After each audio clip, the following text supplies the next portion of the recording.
سارے احکام اللہ نے دنیا میں بھیجے، روزے کا حکم، زکوٰۃ کا حکم، حج کا حکم، اور جو بھی حکم آیا دنیا میں آیا۔ لیکن جب نماز اللہ تعالیٰ نے فرض فرمائی، حضرت جبرائیل کو نہیں بھیجا، محمد صلی اللہ علیہ وسلم کو، اپنے نبی کو اپنے پاس بلایا اور نماز کا تحفہ دیا، یہ بتانے کے لیے کہ نماز کتنی اہم عبادت ہے۔ جس طرح اللہ کے نبی نے اللہ تعالیٰ سے بات کی، اللہ تعالیٰ سے ملاقات کی، اسی طرح اللہ تعالیٰ نے یہ تحفہ دیا کہ جو بندہ بھی نماز پڑھتا ہے، نماز میں کھڑا ہوتا ہے، تو گویا وہ اللہ سے باتیں کرتا ہے۔ الحمدللہ رب العالمین، والصلاة والسلام علی سید الانبیاء والمرسلین وعلی آلہ واصحابہ اجمعین، اما بعد فاعوذ باللہ من الشیطان الرجیم، بسم اللہ الرحمن الرحیم۔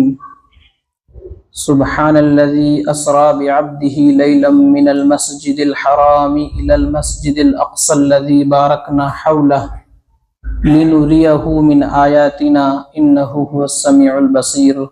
صدق اللہ العظیم۔ میرے محترم بزرگوں اور عزیز دینی بھائیوں، رجب کا مہینہ چل رہا ہے۔ اس مہینے کی کیا اہمیت ہے، اس کی کیا فضیلت ہے، اور کس طریقے سے اس مہینے کو گزارنا چاہیے، پوری تفصیل کے ساتھ پچھلے ہفتے اس پر بات ہوئی۔ اس مہینے میں علماء کے ایک قول کے مطابق واقعہ معراج بھی پیش آیا۔ اللہ کے نبی صلی اللہ علیہ وسلم کو اللہ تعالیٰ نے اپنے پاس بلایا، اپنا دیدار کرایا، اور بہت سارے تحفے اللہ تعالیٰ نے نبی پاک علیہ السلام کو عنایت فرمائے۔ یہ آپ صلی اللہ علیہ وسلم کا ایک بہت بڑا معجزہ ہے۔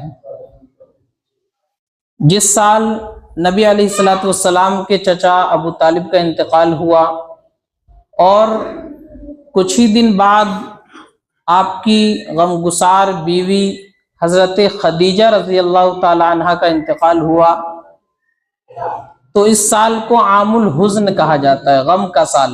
نبی علیہ السلام کے لیے یہ بہت بڑی آزمائش تھی اور تکلیف کی بات تھی کہ آپ کے چچا ابو طالب جو ہمیشہ آپ کا ساتھ دیتے تھے، وہ بھی دنیا سے رخصت ہو گئے۔ آپ کی زوجہ محترمہ حضرت خدیجہ، جنہوں نے ہر وقت آپ کی خدمت کی اور ہمیشہ آپ کے حوصلے کو بڑھایا، وہ بھی آپ کا ساتھ چھوڑ گئی۔ تو نبی علیہ السلام کو بڑا غم تھا، تکلیف تھی۔ اللہ تعالیٰ نے آپ کو اپنے پاس بلایا تاکہ وہ غم، وہ تکلیف جو نبی علیہ السلام کو ہوئی ہے، وہ کچھ کم ہو سکے۔ اللہ تعالیٰ نے اپنے دربار میں بلایا۔ بہت سارے مقاصد ہیں اس سفر کے پیچھے۔ قرآن کی جو میں نے آیت پڑھی، اس میں اللہ نے فرمایا سبحان الذی اسری بعبدہ لیلا من المسجد الحرام الی المسجد الاقصی۔ پاک ہے وہ ذات جو راتوں رات اپنے بندے کو مسجد حرام سے مسجد اقصی تک لے گئی۔ یعنی یہ سفر جو ہوا ہے، یہ خود نبی علیہ السلام نے نہیں کیا، بلکہ اللہ نے کرایا، اور راتوں رات اللہ تعالیٰ نے آپ کو مکہ سے مسجد اقصی تک بھی پہنچایا، اور پھر وہاں سے 7 آسمانوں کا سفر کرتے ہوئے آپ سدرۃ المنتہا تک پہنچے۔ پھر وہاں سے اللہ کے حضور آپ پیش ہوئے، آپ نے اللہ کا دیدار فرمایا۔ یہ عقل میں آنے والی بات نہیں ہے، لیکن چونکہ اللہ نے کرایا، جو اس پوری کائنات کو بنانے والا ہے، جو رات و دن کو پیدا کرنے والا ہے، تو اس کے لیے کچھ بھی مشکل نہیں ہے۔ تو اللہ نے فرمایا کہ وہ ذات پاک ہے جس نے اپنے بندے کو راتوں رات مسجد حرام سے مسجد اقصی تک پہنچایا، اور فرمایا کہ وہ مسجد اقصی جس جگہ واقع ہے وہ مقدس سرزمین ہے، وہ برکت والی سرزمین ہے۔ اللہ تعالیٰ نے اس کے ارد گرد برکتیں رکھ دی ہے۔ پھر آگے اس سفر کا مقصد بیان کیا کہ یہ جو معراج ہوئی ہے نبی علیہ السلام کو، آپ کو جو یہ سفر کرایا گیا، اس کا مقصد کیا ہے؟ تاکہ اللہ تعالیٰ آپ کو اپنی نشانیاں دکھا سکے، اللہ تعالیٰ آپ کو اپنی کچھ نشانیاں دکھا سکے کہ اللہ تعالیٰ کی قدرت کیا کیا ہے، اور کیسی کیسی چیزیں اللہ نے پیدا فرمائی ہے۔ تو اس سفر کے جہاں بہت سارے مقاصد ہو سکتے ہیں، ایک مقصد جو اس آیت میں بیان فرمایا وہ یہ کہ اللہ تعالیٰ آپ کو اپنی نشانیاں دکھانا چاہتے تھے۔ آپ علیہ الصلوۃ والسلام کو جب یہ سفر شروع کرانا تھا، سب سے پہلے جنت سے ایک کشت لایا گیا، نبی علیہ الصلوۃ والسلام کے سینے مبارک کو چاک کیا گیا، آپ کے مبارک دل کو نکالا گیا، اس کو زمزم سے دھویا اور پھر اس کے اندر حکمت اور نور کو بھر دیا گیا، اور پھر دوبارہ اللہ تعالیٰ نے اس کو بالکل ٹھیک کر دیا۔ اس کے بعد یہ سفر شروع ہوا۔ حضرت جبرائیل علیہ الصلوۃ والسلام ایک بہت ہی تیز رفتار سواری لے کر کے آئے، جس کی جہاں نظر پڑتی تھی وہیں اس کا قدم ہوتا تھا۔ اتنی تیز رفتار سواری پر آپ کو سب سے پہلے مسجد اقصیٰ لے جایا گیا۔ وہاں پر حدیث کے مطابق تمام نبی جو دنیا میں آئے سب کے سب وہاں آپ کے انتظار میں تھے۔ آپ علیہ الصلوۃ والسلام وہاں پہنچے، آپ نے نبیوں کی امامت فرمائی، اسی لیے آپ کو کہا جاتا ہے امام الانبیاء، تمام نبیوں کے امام۔ اس کے بعد وہاں ملاقات ہوئی، پھر وہاں سے دوسرا سفر شروع ہوا، وہاں سے آسمانوں کا سفر شروع ہوا، اور نبی علیہ الصلوۃ والسلام پہلے آسمان پر گئے، وہاں پر حضرت آدم علیہ الصلوۃ والسلام سے ملاقات ہوئی۔ دوسرے آسمان پر پہنچے، وہاں حضرت عیسیٰ اور حضرت یحییٰ علیہ الصلوۃ والسلام سے ملاقات ہوئی۔ تیسرے آسمان پر حضرت یوسف علیہ الصلوۃ والسلام سے ملاقات ہوئی۔ چوتھے آسمان پر حضرت ادریس علیہ الصلوۃ والسلام، اور پانچویں پر حضرت ہارون علیہ الصلوۃ والسلام، چھٹے پر حضرت موسیٰ علیہ الصلوۃ والسلام، اور ساتویں آسمان پر حضرت ابراہیم علیہ الصلوۃ والسلام۔ تو ہر آسمان پر آپ پہنچتے، آپ کا استقبال ہوتا وہاں فرشتوں کے ذریعے، اور یہ جو انبیاء وہاں پر موجود تھے ان کے ذریعے۔ اس کے بعد آپ سدرۃ المنتہا تک پہنچے۔ سدرۃ المنتہا یہ باؤنڈری لائن ہے۔ سدرۃ المنتہا یہ وہ جگہ ہے جس سے آگے فرشتے بھی نہیں جا سکتے۔ حضرت جبرائیل علیہ الصلوۃ والسلام نے وہاں پر جا کر آپ کا ساتھ چھوڑ دیا۔ نبی نے پوچھا کہ کیا بات ہے، تو فرمایا کہ اگر میں اس سے ذرا سا بھی آگے بڑھوں گا تو اللہ کی تجلیات سے میرے پر جل جائیں گے، اس سے آگے میں جا نہیں سکتا۔ نبی علیہ الصلوۃ والسلام وہاں سے آگے خود گئے۔ روایتوں کے مطابق اس سفر میں جب اللہ تعالیٰ سے ملاقات ہوئی، آپ کو اللہ کا دیدار نصیب ہوا، تو اللہ تعالیٰ نے 3 تحفے، 3 انعام عطا فرمائے، جو اصل ہمارے لیے جاننے کی چیز ہے، سیکھنے کی چیز ہے۔ وہ یہ 3 تحفے اللہ نے عطا فرمائے۔ سب سے پہلا تحفہ اللہ تعالیٰ نے نماز کا تحفہ عطا فرمایا، کہ اس امت پر اللہ تعالیٰ نے نمازیں فرض کر دی۔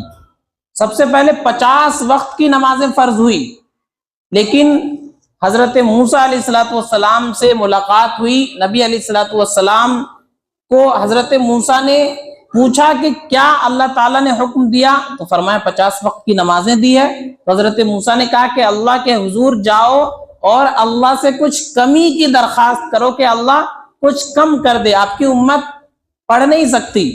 تو بار بار نبی علیہ الصلوۃ والسلام نے اللہ سے درخواست کی، تو آخر میں 5 وقت کی نمازیں رہ گئی، اور نبی نے فرمایا اب مجھے اللہ تعالیٰ سے یہ کمی کراتے ہوئے شرم محسوس ہوتی ہے۔ اللہ نے فرمایا کہ یہ 5 وقت کی نمازیں ہیں، لیکن جو ان 5 وقت کی نماز پڑھے گا اس کو 50 وقت کی نماز کا ہی ثواب ملے گا۔ تو اللہ تعالیٰ کی طرف سے سب سے پہلے نماز کا تحفہ دیا گیا۔ ہمیں اور آپ کو سوچنا چاہیے نماز کتنی اہم چیز ہے۔ سارے احکام اللہ نے دنیا میں بھیجے، روزے کا حکم، زکوٰۃ کا حکم، حج کا حکم، اور جو بھی حکم آیا دنیا میں آیا، لیکن جب نماز اللہ تعالیٰ نے فرض فرمائی تو اللہ تعالیٰ نے حضرت جبرائیل کو نہیں بھیجا، بلکہ خود محمد صلی اللہ علیہ وسلم کو، اپنے نبی کو اپنے پاس بلایا اور نماز کا تحفہ دیا، یہ بتانے کے لیے کہ نماز کتنی اہم عبادت ہے۔ جس طرح اللہ کے نبی نے اللہ تعالیٰ سے بات کی، اللہ تعالیٰ سے ملاقات کی، اسی طرح اللہ تعالیٰ نے یہ تحفہ دیا کہ جو بندہ بھی نماز پڑھتا ہے، نماز میں کھڑا ہوتا ہے، تو گویا وہ اللہ سے باتیں کرتا ہے۔ جب وہ اللہ سے ملاقات کرتا ہے، اللہ تعالیٰ کے سامنے اپنی پریشانیاں بتاتا ہے، تو اللہ تعالیٰ نے ایسا تحفہ عطا فرمایا، اور نبی نے فرمایا الصلاۃ معراج المومن، نماز مومن کی معراج ہے۔ ایک معراج تھی اللہ کے نبی کی، اللہ کے نبی اللہ سے ملے، اللہ سے باتیں ہوئی، اللہ کو دیکھا، اسی طرح جو بندہ نماز پڑھتا ہے گویا وہ اللہ سے ملاقات کر رہا ہے، اللہ سے باتیں کر رہا ہے۔ تو یہ نماز اتنی اہم چیز اللہ تعالیٰ نے ہمیں عطا فرمائی، لیکن ہم لوگ جو ہے نماز میں سستی کرتے ہیں، نماز کی اہمیت کو ہم سمجھ نہیں رہے۔ تو اللہ نے پہلا تحفہ نماز کا دیا، دوسرا تحفہ سورہ بقرہ کی آخری آیتیں جو ہم پڑھتے ہیں، آمن الرسول بما انزل الیہ من ربی، آخر تک یہ اللہ تعالیٰ نے اس موقع پر عطا فرمائی۔ اور اس کے بعد تیسرا تحفہ اللہ نے یہ دیا کہ اس امت کے تمام لوگوں کی بخشش ہو جائے گی سوائے کافر اور مشرک کے۔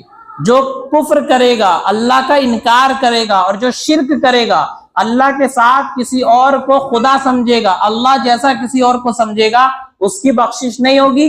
اس کے علاوہ تمام لوگوں کو اللہ تعالیٰ معاف فرما دیں گے۔ تو یہ تین تحفے اللہ نے اس موقع پر عطا فرمائے، پہلا تحفہ نماز کا، دوسرا تحفہ سورہ بقرہ کی آخری آیتیں، اور تیسرا تحفہ کہ شرک اور کفر کے علاوہ تمام گناہوں کو اللہ چاہیں گے تو معاف کر دیں گے، لیکن شرک اور کفر ایسا گناہ ہے کہ اس کو اللہ تعالیٰ معاف نہیں فرمائیں گے۔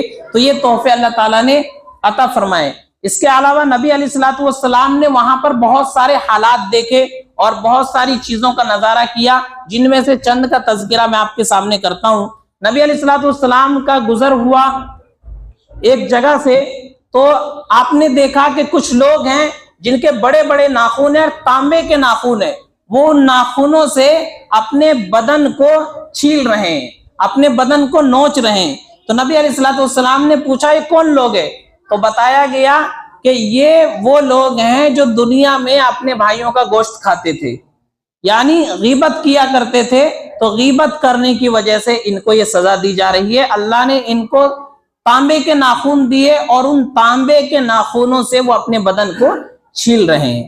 اسی طریقے سے ایک اور جگہ پر گزر ہوا، وہاں دیکھا آپ نے کہ وہاں لوگوں کے پیٹ جو ہے بڑے بڑے، جیسے لوگوں کے گھر ہوتے ہیں، گنبد ہوتا ہے، اس طرح کے پیٹ ہیں لوگوں کے۔ تو نبی نے پوچھا یہ کون لوگ ہیں؟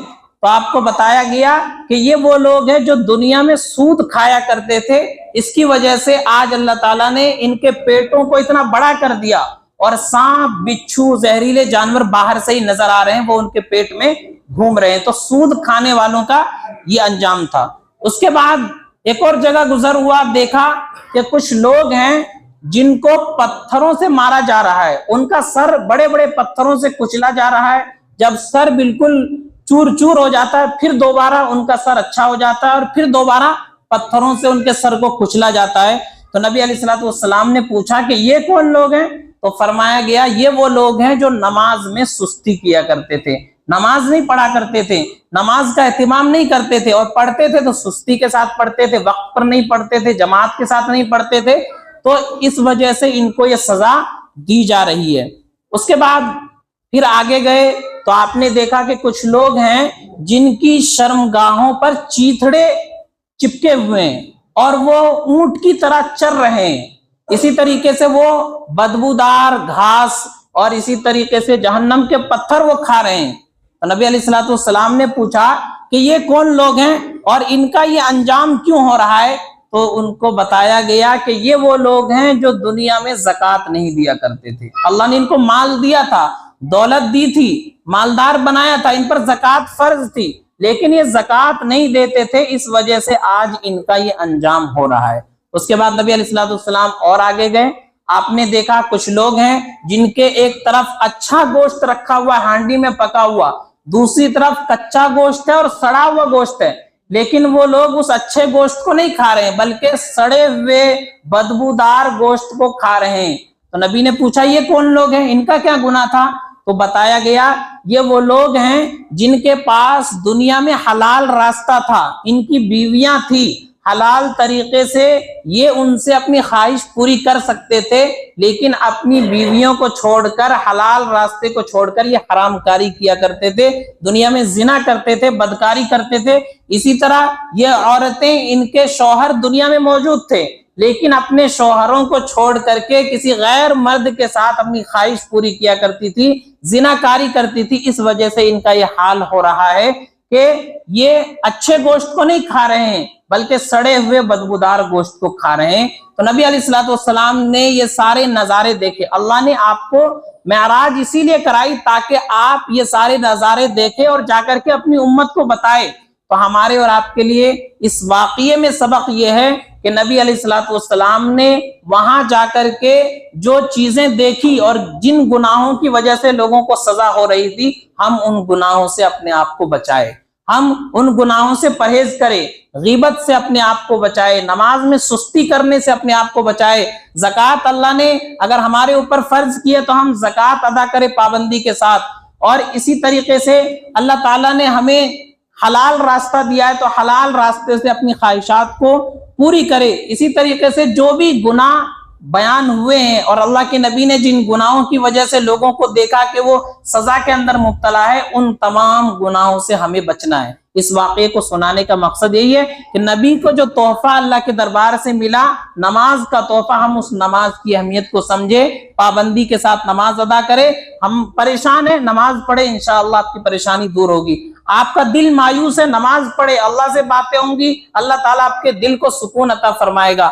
آپ کسی مصیبت میں، اللہ نے فرمایا استعینوا بالصبر والصلاۃ، صبر کے ساتھ، نماز کے ساتھ اللہ سے مدد مانگو، تو انشاءاللہ نماز ہم پڑھیں گے، ہماری پریشانیاں دور ہوتی جائیں گی۔ یہ نماز کا تحفہ اللہ نے معراج میں عطا فرمایا تاکہ ہم ڈائریکٹ اللہ سے اپنا تعلق قائم کر سکے، اللہ سے باتیں کر سکے، اللہ سے اپنی پریشانیاں حل کروا سکے۔ تو ہمیں نماز کی پابندی کرنی ہے، کفر و شرک جیسے گناہوں سے اپنے آپ کو بچانا ہے، اور جو دوسرے گناہ جن کا تذکرہ بھی ہوا، ان تمام گناہوں سے اپنے آپ کو بچانا ہے۔ اللہ تعالی ہم سب کو عمل سمجھ کی توفیق عطا فرمائے۔ وآخر دعوانا ان الحمد للہ رب العالمین۔ سنتیں پڑھ لیں۔